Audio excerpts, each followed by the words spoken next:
Welcome to today's episode of the Thrive Forward podcast. You see, we are talking about Alzheimer's, dementia, caregiving, questions that you should be asking your family members, whether you are the caregiver or the spouse or the partner, the child of anyone who might need care. We are also talking about the impacts that it has to us as family members, and specifically at different parts within our life journey. We're going to talk about the financials behind things. There are so many different things that we are going to hit on this month from an aspect of caregiving. And specifically one caregiving role that hits very close to my heart, and those that are being affected by Alzheimer's and dementia. And I say that we are focusing in on this because September is Alzheimer's Awareness Month. It is the time for the Alzheimer's Walk in the state of Minnesota.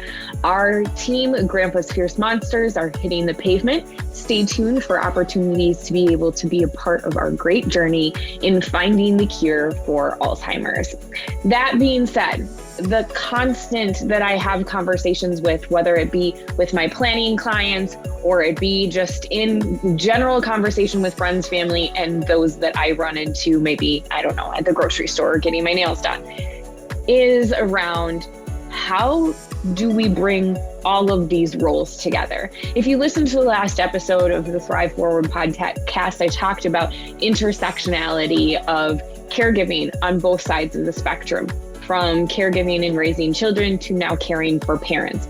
On today's episode, we're going to talk specifically about the impacts to caregivers financially, emotionally, practically, and relationally. So I always break down life transitions into those four categories. They affect us in many different ways, but those are four critical ways that we are going to talk about it.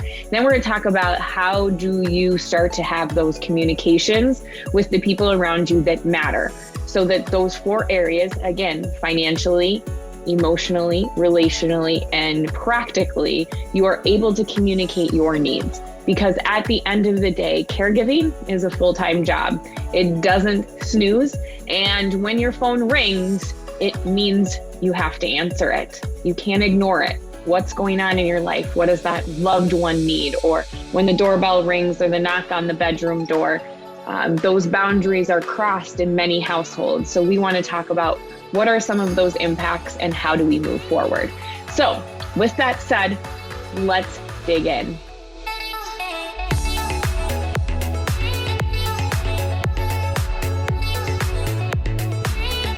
So friends, I want to talk to you a little bit about some numbers before we get into the four situational aspects of what happens to caregivers during those life transitions of that title of caregiving. And specifically, I want to relate to a generation that is really being affected by this. And I call it the sandwich generation. No, I did not coin that term, my dear friends. I'm not that creative, but it does feel like that in my life sometimes. I am raising small children, working full time, running a business, being a wife, holding all of the titles that I have while caregiving for my father. And I have to say, I am in a different situation too. I am one of two caregivers for my father. So we have a team. My mom is the head honcho on everything, but I am there supporting both of them. And my parents are a little bit older in age than some of my friends' parents. So I do experience different things at times, although I've had many friends who are going through this very situation in life. That being said, one big number. I want to talk to you in terms of financials for a little bit. $256 million and some change, but we'll round it up to $256 million are the dollars of unpaid caregivers in the United States. 256 million. That's a big number. And not only does that affect us in multiple ways, some individuals are providing care while still working full time, but those unpaid hours are not in-home caregivers, are not nursing homes, are not assisted living. Those are provided by other individuals, family members, and of the like that are receiving or giving care to individuals and their families that are not getting paid for it. I don't know about you, but I don't get paid to take care of my dad I don't get paid to take late night phone calls for him or dad sit him and hang out with him, or my husband doesn't get paid to give him a haircut. And I don't get paid when I go shopping for my dad for new clothes because he can't use zippers or ties anymore. So these are different situations that might run across for many family members. But $256 million is what it equates to in unpaid time. That being said, there are 11 million caregivers in that sandwich generation that I just mentioned who are taking on both titles. And as I enter into the later years of my 30s, I know some of you will say, you're still young, Shannon. Yeah, I'm still young, but I'm still in this space. I'm raising a family and I am raising parents in their age. And it is a difficult place to be. But that being said, 61% of females in that 11 million are the caregivers for their families. On average, their age is around 41. I'm 36. So, a little bit younger than that average. 67% of us are employed, which is exactly where I'm at. That balancing act of how do I stay employed and run my company and do what's great for my clients and the world and the people that I love, and how do I care and manage these things? And sometimes some things gotta give, and sometimes that stress impedes us. And so I want to talk a little bit about these real numbers because I know these are real life situations that people are dealing with. And, we talk about different generations. The two biggest generations within the sandwich generation are Gen X and millennials.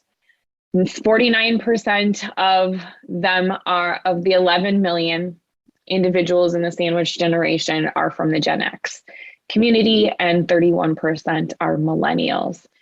And when we start to break this down by race, and I think of this as a multi-generational household usually ends up happening in non-white families, because in our culture of whiteness in America, we've usually had the ability to be able to say, well, mom and dad, we're going to pay for you to go somewhere. And now that's not always the capacity for everyone.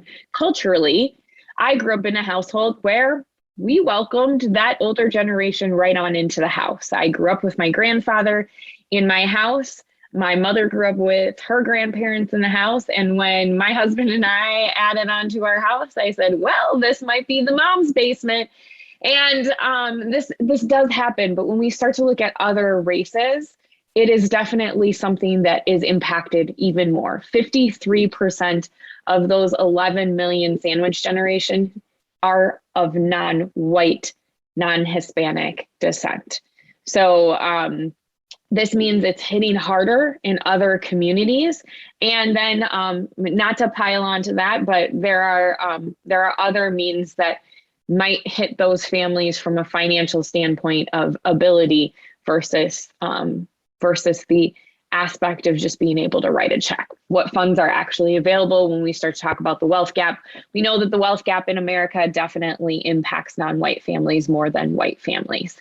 So, and the aspect of care costs a lot more. And we're going to talk about the cost of care and some solutions in a later episode. But today I really wanted to focus in on how do caregivers manage the responsibilities. And I want us to really understand how these, if you're a manager in the workplace or you're managing a team, there are probably individuals within your workforce who are being affected by this, who are being affected by having to care for loved ones around them. It might not be dementia and Alzheimer's. It might be some other long-term illness that their family is dealing with. And so how do we approach this a little bit? I want to, in a study that was recently done by both the Alzheimer's, both of the studies that I am utilizing, one is from the Alzheimer's Association and one is from caregiving.org. And it's a study that is done with Mass Mutual and the National Alliance for Caregiving. So I'll utilize all of those resources in the show notes so that you are able to access them as well and dig in deeper, because both of them are like over 100 pages long, and I'm going to give you the snippets of things, right? That being said, when we start to talk about how you are impacted as a caregiver, you are impacted from a practical standpoint. What is practically happening in your life? You feel like you're going from the minute you wake up to the minute your head hits the pillow. And even then, sometimes when your head hits the pillow, it's not fully off. You're making your to-do list. You're thinking about the things that are going on, both in your household and the house that you might be caring for that might be next door, might be up the street. It might be several states away, because we can still provide care management for our families, even if we aren't actually in state. I have friends who manage the care of their parents, and their parents live in a different state. I wouldn't say that that's always easier, because you're not there to see what's going on and to manage it every day. And you're relying on others' communication or when you're there.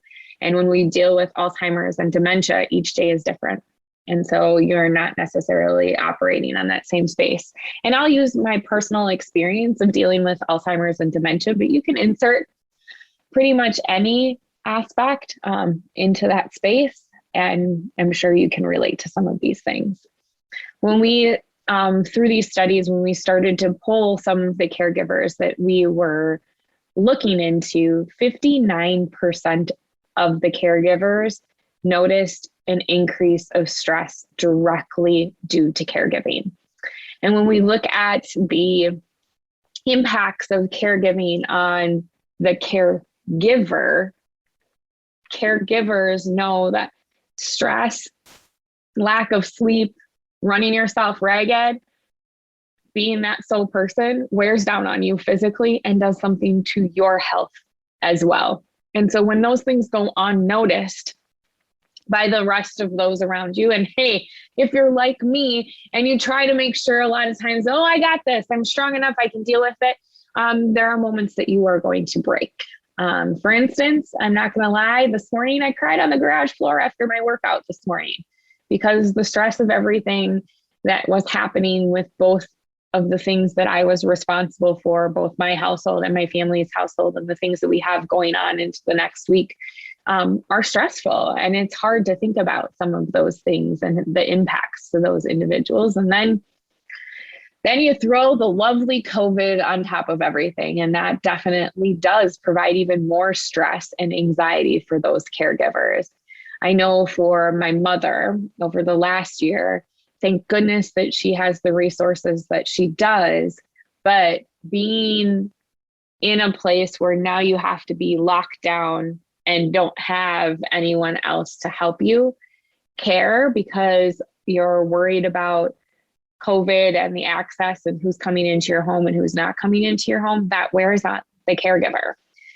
I also just want to circle back to some of these other impacts that can happen to us. So when we start to look at changes in people's lives for caregivers, and these statistics are even higher for individuals who are managing those with Alzheimer's or dementia. These things start to impact us from a practical standpoint. When you have to go into work late, or you have to leave early or take time off, if you had to switch from a full-time to a part-time position, if you had to start taking a leave of absence, FMLA is a thing that you can take if you are employed by a company that offers it. Give up work entirely is something that some individuals have had to do. Turning down a promotion, receiving a warning for a performance or attendance, loss of any benefits, or having to retire early. The biggest impact that we've seen through these studies are actually 57% of the individuals polled through this National Alliance of Caregiving and AARP study. 57% of those individuals had to go into work early, left early, had to leave early or went in late, or had to take time off in order to fulfill their duties of caregiving. And so what does that translate into? What is vacation and sick time used for? Vacation and sick time is now used for the elements of caregiving. Vacation and sick time was not used to replenish yourself. It was used to handle another responsibility. And so then where does the replenishment come in for you? Do you have that opportunity to replenish what is needed for you? We are all in need of replenishment and refilling. I say this all the time. I teach my kids, we cannot pour from empty cups. we have to be able to refill our cups up. And if we don't have that time to be able to do it because we're having to leave early or take our vacation time in order to be able to fulfill our responsibilities, that's going to be definitely harder. And it is going to wear on us, and it is going to make an impact. And that is why some of these conversations are so crucial. So we'll start to talk about those things. But I want to talk about how this could impact us financially. So in those statistics, if we have to give up work early, turn down a promotion, or even retire early, those are smaller numbers, but still exist for people. So 9% of individuals gave up work early, 8% of them turned down a promotion, and 6% of them retired early. All of those which impact us financially. Some of us might have to use our funds to fund care. Some of us might have to now think about, I can't work anymore, so what does that mean for my family? Because now I have to take care of this loved one in my life. And thinking about turning down a promotion, maybe your family really did need that raise, and now you're not able to do it because you don't have the bandwidth to be able to, let's say, lead a team or take on that promotion. Retiring early. We talked a little bit about this in one of our episodes on college planning. Taking time to pay for something else or having to use resources before we were ready to use them does have an impact on us financially for the long term. And if you're in that status, what is it that you are doing to plan? How are you ensuring that you're in that place rather than in a panic mode? I think so often the caregivers that I meet with, the caregivers that I see and I encounter, it is like this. You are so selfless. You want to make sure the person you are caring for is taken care of, that sometimes the other pieces of your life, whether it be financially, relationally, emotionally, practically, get ignored. Don't forget, you cannot pour from an empty cup.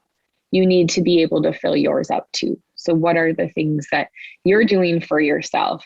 How are we planning financially for your family? If you can get ahead of this game, let's say you are in your 40s and 50s, you're that Gen Xer, and you're getting into that stage of planning for yourself. This is the time to have this conversation. When you're 65 and you're retired, sure, you can have that conversation, but we can put more planning into play when you are younger. And we'll talk again in the next episode to come, I promise you, but I don't want to throw it all at you at once. We'll talk about the elements of what resources are out there for you to plan specifically on caregiving or planning on having a cost of care yourself. That's the other piece from a financial standpoint. What if you have to own that conversation of care? What if you have to pay for that caregiver to come into your home because your family is kind of at this pace where they don't quite qualify, but they don't quite have enough money? So you're in this limbo stage of, maybe we can get somebody to come in to help us so that I don't have to go into work early, but now I gotta cut the check for that person to go in because we don't have enough money yet. We are being told by Medicaid that we have too much money, right? There are these elements that end up playing in part. And so many times individuals think that Medicare, as you get older, and you're after the ages of retirement and 65 and starting to take Medicare, that Medicare will cover the cost of care. And unfortunately, they won't. There are some pieces of care that they will cover, but they will not cover nursing home care, in-home care, privatized, services at a space where you want your own room. Like it's not an a la carte service that Medicare is going to cover. And it really does cripple us from a financial standpoint. I want to talk a little bit about the cost of care. So the cost of care in the United States, they're going to break down to the cost based on what type of living situation. But I want you to look at the overall cost as a country, right? The overall cost to cover dementia and Alzheimer's care in 1 year is $355 billion. That's between Medicare, Medicaid, private pay and insurance just to cover the cost of care. That being said, I did mention that Medicare doesn't cover the cost of Alzheimer's and dementia and long-term care. It's going to cover doctor's visits, hospital visits that associated with that part of Alzheimer's and dementia. There can be other mental health issues that come with that. It is a brain thing. Sometimes people can have schizophrenic type of behaviors that happen. I know for my father, disillusions or things that are happening sometimes that aren't actually reality. So those visits can be handled. Medication can sometimes be covered by Medicare. Sometimes it can't be. So it just depends on the plan that you're on. But $355 million a year goes to cover the cost of Alzheimer's and dementia in the United States. That being said, I want to drill into just like personal numbers, right? Because that feels like a really big number and you're like, okay, Shannon, but what does that mean for me? Now, I know many individuals are like, I don't want my family member to go to a nursing home. There are good ones out there and there are some not so great ones out there.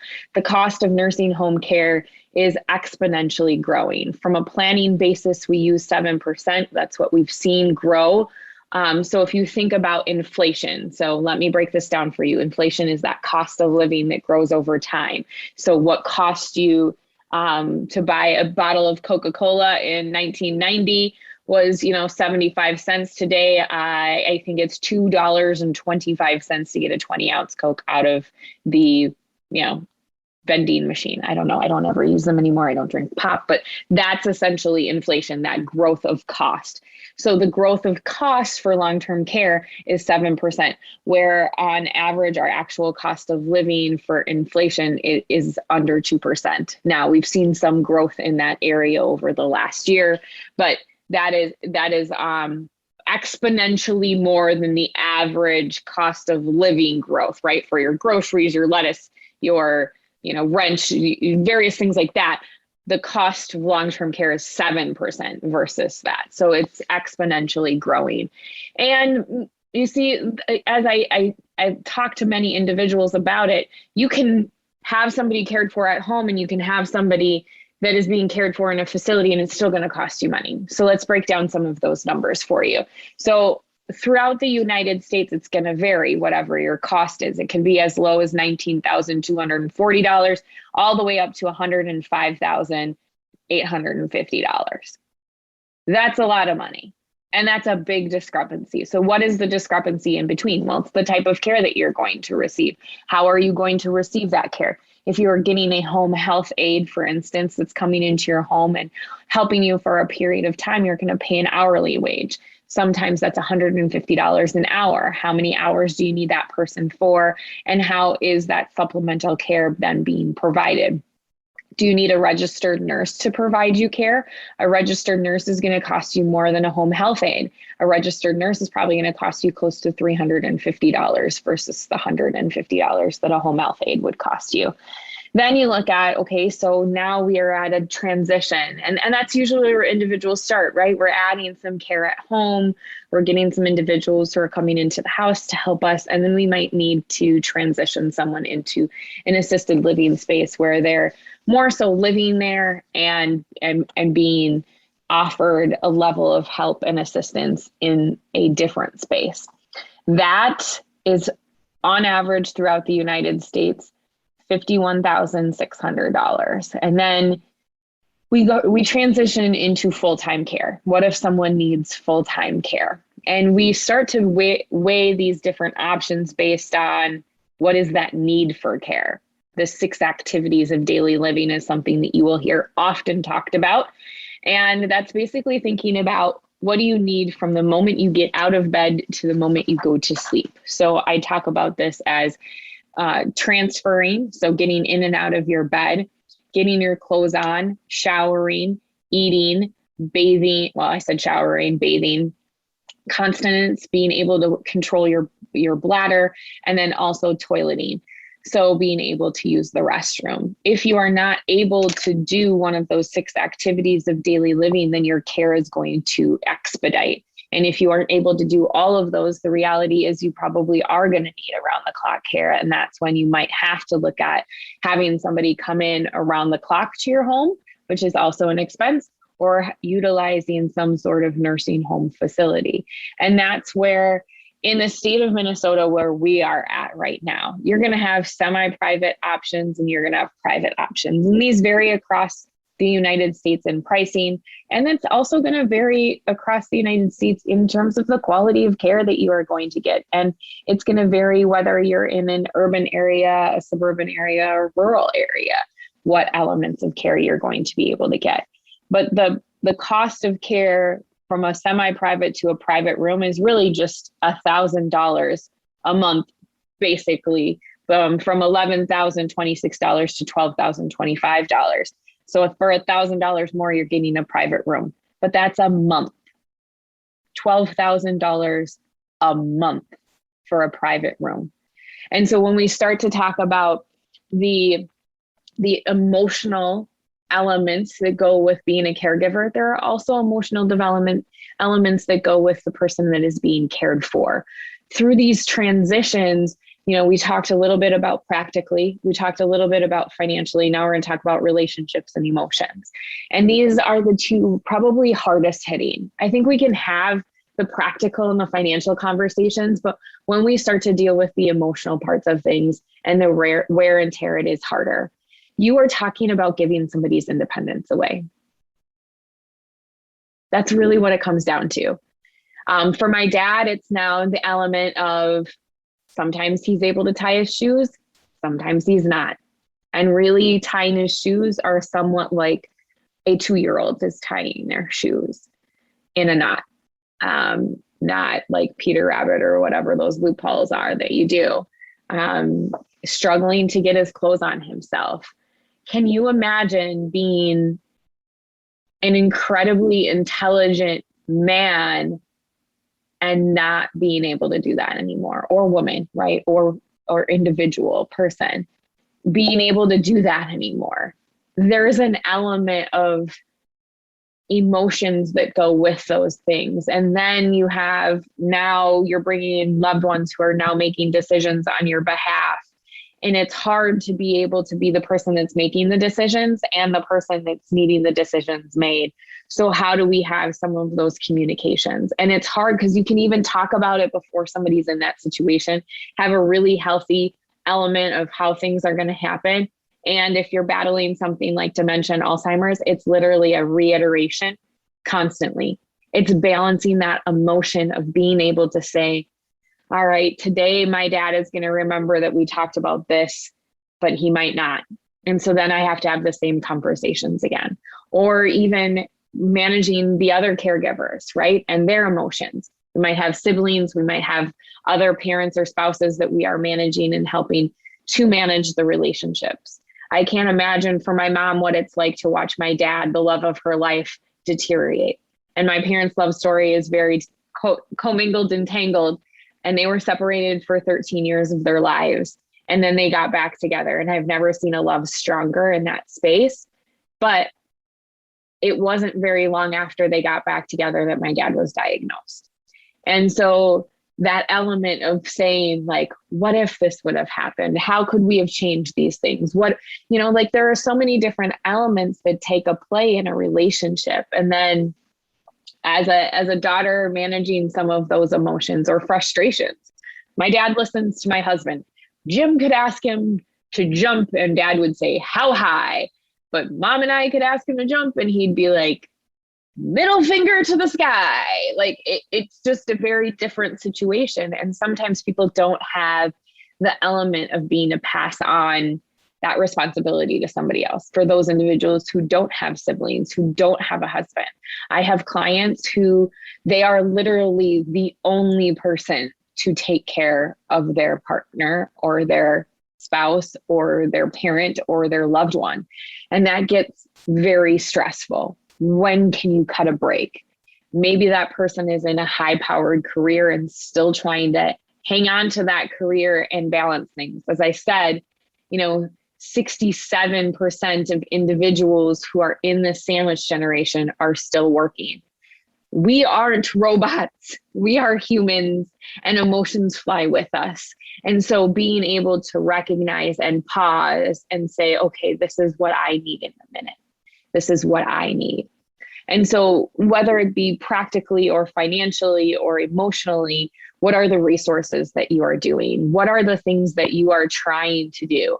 I have a few takeaways for you to consider in these conversations. The first one is communicate. Communicate what you need and how you get it. So maybe you're that only person, or maybe you have one sibling or one partner that you can delegate things to. How are you communicating what you need? You are not a super person. You don't have to have that cape on and do it all by yourself. Maybe it's delegating other tasks. Maybe it's asking another mom to take your kids to gymnastics and explaining to them, you know what, hey, I've got to take my parent to this doctor's appointment. Would you mind taking so-and-so to gymnastics or hockey or theater, or picking them up from school from the bus stop? You see, finding that community for yourself is something very key. Even if it's one other person that you can find, it doesn't have to always be a family member. In fact, sometimes that phrase, blood is thicker than water, doesn't fly right for me, because there have been so many people in my life who have not been blood who have shown up for me. And I think it's important. So 1, you need to communicate. 2, you need to make a plan. Okay. Well, maybe make a plan and then communicate. Maybe I should have said that differently, but communicate and plan. Involve other individuals.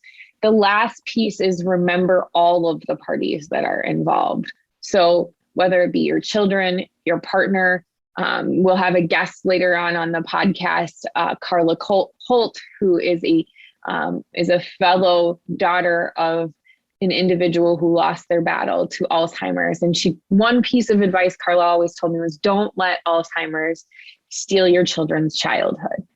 And that's because we can be over-encompassed with our responsibilities of being a caregiver. But think about if that person you're caring for would want you to shut down.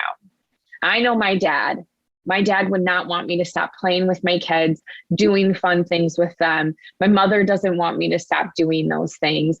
Don't put expectation on yourself to do the things that you don't necessarily always have to do, but think you have to. So remember and prioritize those aspects, everybody that's involved, yourself and those that are around you.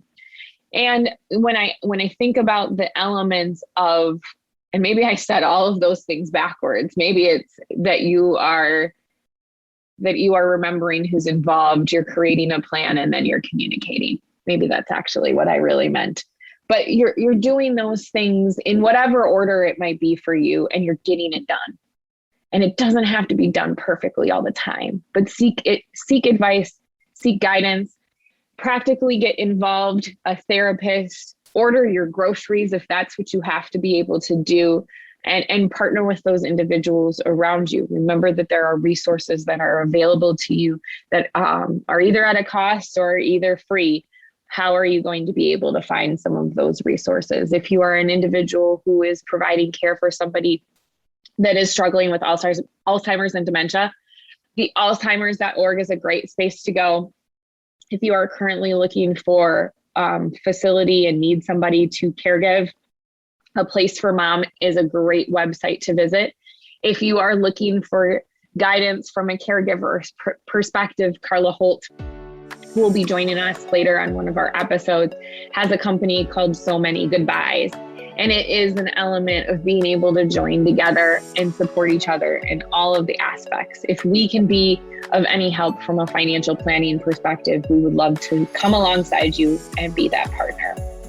Stay tuned for our episodes coming up, where we're going to talk about and breaking down the further elements of care and how do we fund care? What does it mean? It makes some individuals go dizzy. And we're also going to talk about how do we have some of these critical conversations before the time hits us. So as I always sign off, I know we talked about a lot today, but remember, you are worthy of wealth, my friend. Always, you are worthy of wealth.